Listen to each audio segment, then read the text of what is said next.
Good evening, I'm Hannah T. This is Newsfeed Weekend. Amid multiple petitions calling on government to exhaust all means to bring the former president back to the country, an assistant counsel to the ICC says such efforts are now beyond reach. Our Billionario mobile journalist Ivy Reyes tells the story.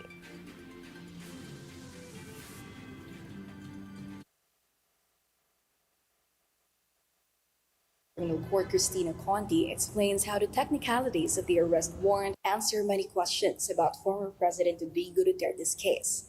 First, the warrant is named the Office of the Prosecutor versus Rodrigo Romo Duterte. According to Conti, this means that Duterte's case is entirely under the prosecutor and that any relief, such as a temporary release, will be up to the ICC. Moreover, this case name also explains why the Duterte children's petition for habeas corpus will not work to get the ex-chief back home. Ang habeas corpus ay pwede mo lamang ikaso dun sa custodian o may hawak dun sa tao at pagpapaliwanagan sila kung bakit mo sila hawak. Hindi na under custody ng Filipinas o nung mga kinasuhan yung tao. While Conti agreed that the constitutionality petition filed by Senator Bato de la Rosa can still be tried, the case of Pangilinan versus Cayetano takes precedence. Na sinasabing may residual obligations ang Pilipinas na kahit umatras na siya ng ICC dahil merong matter under the consideration of the court. In the said case, the Supreme Court referenced Article 127 of the Rome Statute, saying that states are not absolved of their obligations while it was a party to the statute and shall not affect any cooperation on matters of consideration prior to the state's withdrawal. Second, Conti added that the burden of proof doesn't lie on the victims. Kaya sa totoo, yung mga biktima, bagaman tatayo na parang private complainant kung tawagin natin dito, ay sa kalakhan wala naman silang, wala sa kanilang ebidensya sa Office of the Prosecutor.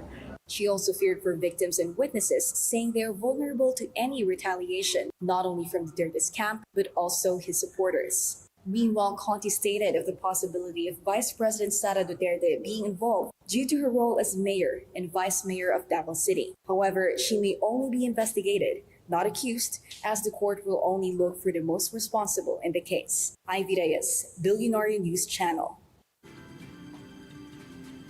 Tensions are rising between Senator Peter Cayetano and former Senator Leila de Lima after the latter's strong remarks that Cayetano should also be arrested by the International Criminal Court alongside former President Rodrigo Duterte. In a video posted on X, De Lima slammed Cayetano, saying he has no right to lecture human rights defenders on how they should respond to the arrest of Duterte.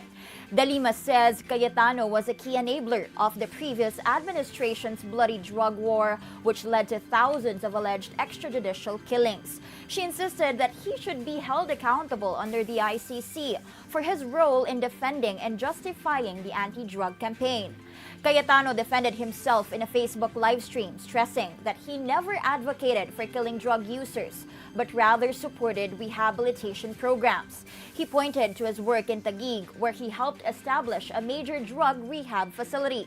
Cayetano also took a swipe at De Lima's past performance as Justice Secretary, claiming she did little to address human rights issues during her time in office. He urged fact-checkers to verify her claims, calling her statements inaccurate and misleading. You will never be loved. Those were the words of Davao City Mayor Baste Duterte as he lashed out at President Bongbong Marcos. Duterte criticized the arrest and detention of his father, former President Rodrigo Duterte, saying what happened on March 11 was illegal.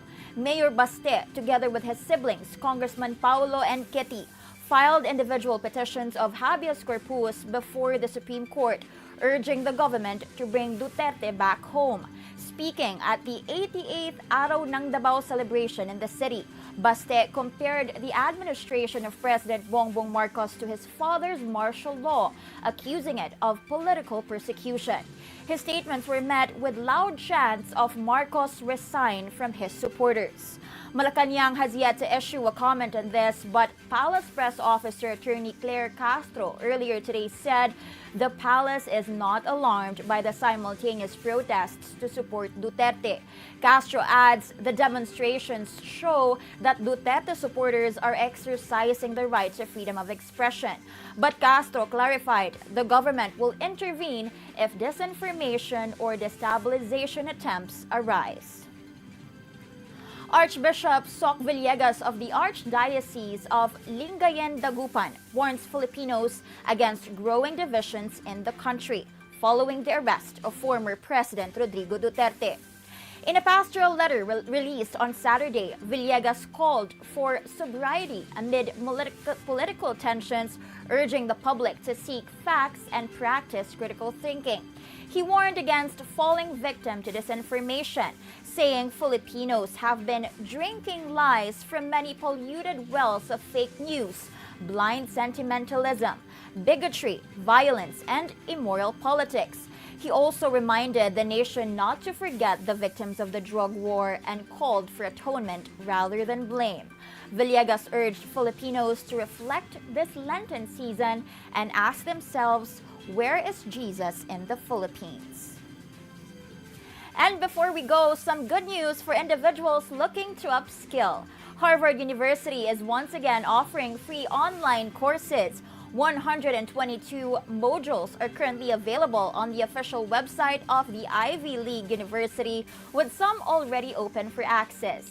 These programs cover different fields and disciplines, including humanities, business, and education.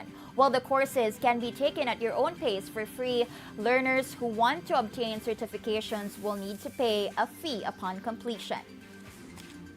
And those are the news this hour. I'm Hannah T. Stay tuned. Billionario News Channel is on Free TV Channel 31 and 24 on Cignal. Also check our website, bnc.ph. Good evening.